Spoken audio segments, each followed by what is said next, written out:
मौजूद हैं इसमें टैक्सी ऑपरेटर यूनियन के वाइस चेयरमैन। कुछ ऐसा ट्रेंड चला हुआ है कि अपना मनाली में न्यू ईयर और क्रिसमस पे देवता जो है घूंड में चले जाते हैं। अच्छा जी। जैसे तपस्या करने चले गए देवता लोग। तो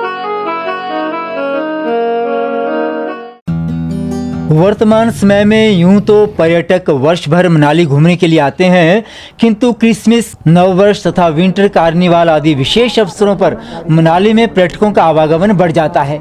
ऐसे अवसरों को पर्यटन व्यवसाय से जुड़े लोग किस रूप में देखते हैं, यह जानने के लिए सबसे पहले हम चल रहे हैं टैक्सी ऑपरेटर्स यूनियन मनाली के माल रोड स्थित कार्यालय की ओर, ताकि इस संबंध में उनकी राय जान सकें।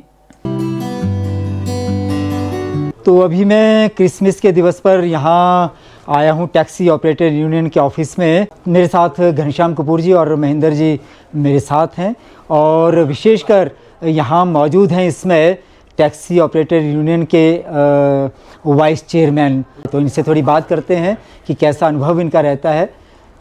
तो नमस्कार दीवान साहब। नमस्कार। खुशी हुई आपसे मिलकर, इस बहाने से आपसे मिलना भी हुआ, भेंट भी हुई।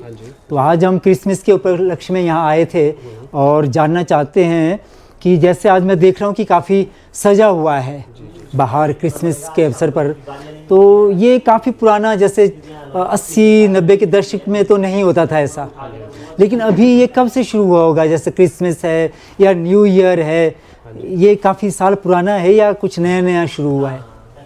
नमस्कार जी, मैं Raja Diwan, vice chairman taxi union Manali ji. मैं इस विषय में आपको ये बताना चाहूँगा कि अब थोड़े से, जैसे मान लो आप 10-15 साल से कुछ ऐसा ट्रेंड चला हुआ है कि अपना मनाली में न्यू ईयर और क्रिसमस पे जो मतलब पर्यटक है हमारे बाहरी राज्यों के, वो घूमने मनाली आ रहे हैं। जो अपना रख लो आप दिसंबर 20 से लेकर अपना 31 तक ना, तो यहाँ पे पूरा क्राउड होता है। मतलब इस टाइम भी आप रख लो कि 90-100% ही ऑलमोस्ट टूरिस्ट की जो है ऑक्यूपेंसी। तो इससे हमारे टैक्सी पे भी ऑपरेटर्स के लिए भी अच्छा है, उनके मतलब रोज़गार के लिए भी अच्छे ऑप्शन है, अपना आमदनी के लिए भी अच्छा है, मतलब बिजनेस मिल जाता है इन दिनों में।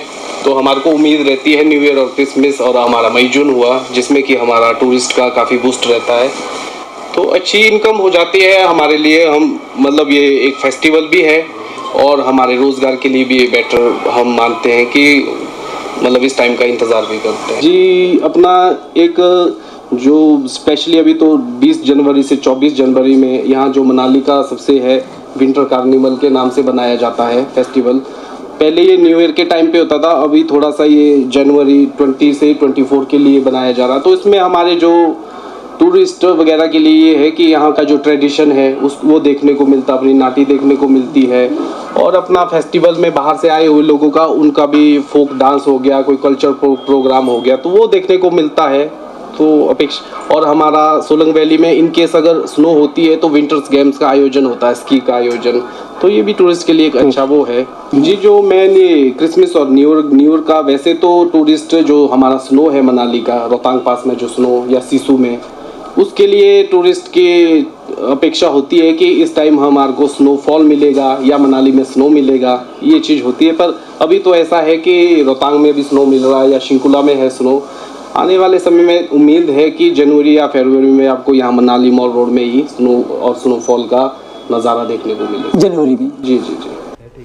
तो मैं जानना चाहूँगा दीवान जी कि कई बार होता है कि क्या टैक्सियों में ऐसा चलता है कि मनमानी कर लेते हैं रेट्स में या कुछ, ताकि हमारे जो पर्यटक हैं यहाँ आने वाले हैं उन तक भी एक मैसेज आए। कई बार गलत प्रचार जो है वो हो जाता है, तो आप थोड़ा सा क्लियर करेंगे कि क्या मनमानियाँ की जाती हैं, क्या ऐसा भी होता है या ऐसा कुछ नहीं होता, ये प्रोपेगेंडा होता है? जी, मैं इस बारे में तो आपको ये बताना चाहूँगा कि जो हमारे मनाली टैक्सी यूनियन में जो ऑपरेटर्स हैं, तो यहाँ पे तो हमारा रेट्स जो हमने फिक्स रखे हैं, तो ऐसा कोई ओवर चार्ज का तो कोई हमारे पास है नहीं कि किसी ने ओवर चार्ज किया। फिर भी जो काफ़ी, जैसे यहाँ पे प्राइवेट गाड़ी चलती है या बाहर से कोई आए होते हैं, तो कई बार वो ओवर चार्ज कर लेते हैं, तो उसके लिए भी हम एक्शन लेते हैं। तो हमारा ये रहता है कि जो मतलब इस टाइम ऐसे जो हमारे रेट्स रहते हैं, हमारे रेट्स फिक्स है, हमारे रेट लिस्ट जो फिक्स है टूरिस्ट के लिए, तो जो मतलब नॉर्मल रेट है तो वही हम चार्ज लेते हैं टूरिस्ट से। ऐसा तो नहीं है, ये एक प्रोपोगंडा भी बोल सकते हैं कि टैक्सी वाले बदनाम है कि जी ओवर चार्ज ले लिया या टूरिस्ट से बदतमीज़ी की। तो मैं आपको ये बताना चाहता हूँ आपके माध्यम से कि जो हमारे पास टैक्सी ऑपरेटर्स जो हमारे पास एंटर्स है मनाली टैक्सी यूनियन में 3 से 4 हज़ार गाड़ियाँ, तो इसका हम बहुत ध्यान रखते हैं कि वो ना किसी टूरिस्ट के साथ कोई बदतमीज़ी करे, ना कोई ओवर चार्ज करे, और मतलब उनको अच्छी सर्विस दे ताकि वो दूसरी बार भी मनाली आए और मनाली का नाम ऐसे ही चलता रहे, बूस्ट होता रहे। जी जी। तो अभी राजा जी ने बताया कि किस तरह से वो आने वाले मेहमानों के लिए हमेशा अपनी सेवाओं के लिए तत्पर रहते हैं।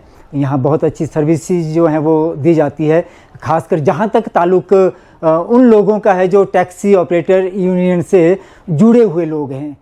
न्यू ईयर तो सबसे पहले तो हमारे टैक्सी ऑपरेटर्स का यही रहता है कि अपनी मतलब हमारी गाड़ियाँ चले, बूस्ट हो थोड़ा सा, तभी हम अपने परिवार के साथ अच्छे से इसको बना सकते हैं, सेलिब्रेट कर सकते हैं। अगर इनकम होगी तभी सेलिब्रेट हो सकता है, तभी सेलिब्रेट हो सकता है। जी जी।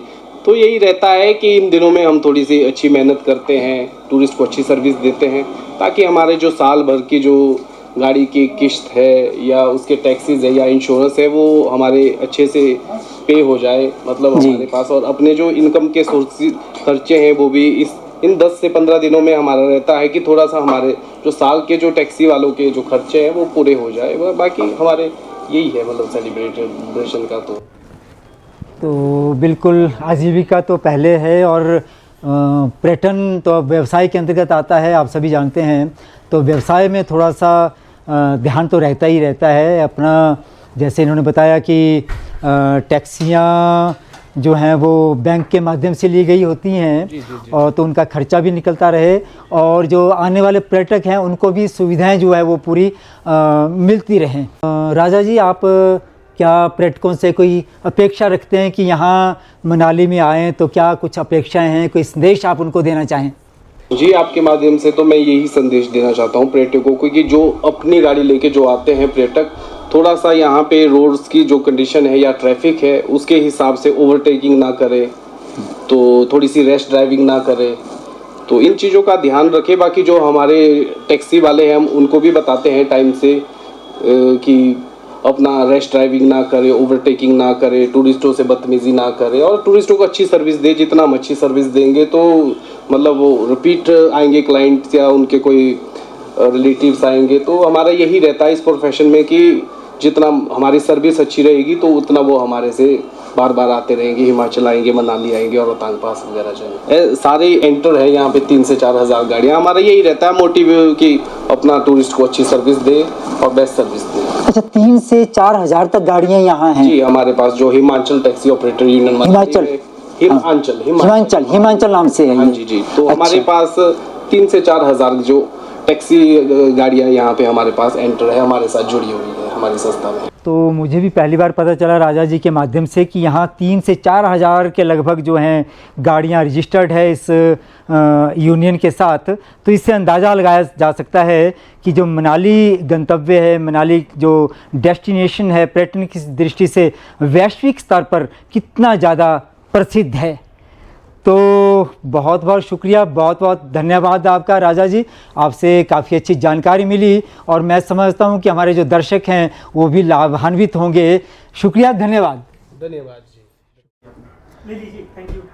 तो मेरे साथ अभी यहाँ हैं टैक्सी ऑपरेटर यूनियन मनाली के चीफ एडवाइज़र श्री शीतल जी। तो आइए इनसे भी थोड़ी सी बातचीत करते हैं। तो अभी शीतल जी बता रहे थे कि किस तरह से विंटर कार्निवाल जो है वो थोड़ा आगे डेट चली गई है, 1 या 2 जनवरी से वो शुरू हो जाता था, लेकिन इस संदर्भ में उनकी क्या राय है या लोगों की क्या मांग है, तो आइए शीतल जी से पूछते हैं। शीतल जी नमस्कार। नमस्कार जी। खुशी हुई आपसे मिलकर इसी बहाने से। तो अभी हमारी बात चल रही थी कि विंटर कार्निवाल जो है फिर से एक मांग उठ रही है कि उसको क्यों ना पहले की तरह ही 1 या 2 जनवरी से वो शुरू किया जाए, तो उस बारे में क्या है? अब ऐसा था जी, देखो लोग चाहते थे ये जो चीज़ है ये अपना जो दिन 2 तारीख था या 15 तारीख के बीच में हो, जनवरी 15 से पहले, क्योंकि उसके बाद जो हमारा जो यहाँ पे जो लोकल समाज है ना, वहाँ पे अपना होता है देवता जो है घूंड में चले जाते हैं। अच्छा ही, जैसे तपस्या करने चले गए देवता लोग, तो वहाँ पे फिर ऐसा होता है कि हमारे इलाके में शांति चाहिए होती है, ना साउंड ज़्यादा चाहिए होता है, ना खुदाई वगैरह होती है, और ना ये डीजे जूडे चलता है, तो इसलिए शांत माहौल चाहिए होता है। तो अब ये जो विंटर कार्निवल जो अब चला गया है अपना 20 तक, 20 तो उसके बाद तो ऐसा भी, क्योंकि यहाँ पे शांत थोड़ा चाहिए, तो इसलिए जो अपने देव समाज के जो ये बने हुए ना संघ, जी इन्होंने ऑब्जेक्शन किया था इस बारे में। उन्होंने बोला भी हुआ, प्रशासन देखते हैं अब क्या उसके बारे में संज्ञान लेता है। तो देखिए ये जो हमारे इस तरह के आयोजन हैं इनका इससे थोड़ा प्रभावित हो जाता हमारा जो देश समाज है, ऐसा शीतल जी की बातों से मुझे पता चल रहा है। वास्तव में इन्होंने बताया कि वो घूंड में बताया आपने, घूंड का मतलब है कि वो वन प्रांतर की ओर प्रस्थान कर लेते हैं, ऐसी मान्यता है, अपने तप स्थल की ओर चले जाते हैं। तो जब उनको शांति चाहिए, लेकिन यहाँ जब डीजे बजेगा, इस तरह के कार्यक्रम होते हैं, तो थोड़ा व्यवधान जो है वो उत्पन्न होता है। तो मेरे ख्याल इसीलिए वो मांग की जा रही है कि वो फिर से, तो ये जो घूंड में चले जाते हैं, तपोवन की ओर चले जाते हैं या तपस्या में लीन हो जाते हैं, तो ये इसमें कौन सा होता है, कब होता है ये अपना 15 जनवरी से लेके आपका 15 फरवरी तक होता है। अच्छा, 15 जनवरी से 15 फरवरी तक का जो समय होता है, वो देवताओं को उन दिनों शांति चाहिए होती है। और उन दिनों शायद गाँवों के जो क्षेत्र हैं हमारे, उसमें भी जो है शोर शराबा नहीं होता, बड़ा शांत वातावरण रहता है। तो चलिए, जो यहाँ के स्थानीय जनता है वो भी चाहती है कि इसको जो है वो पूर्ववत जो है 15 से पहले ही उसको संपन्न कर लिया जाए तो ज़्यादा बेहतर है। तो शुक्रिया शीतल जी, अच्छी जानकारी आपसे मिली। देव समाज क्या सोचता है उसके बारे में, शुक्रिया, धन्यवाद।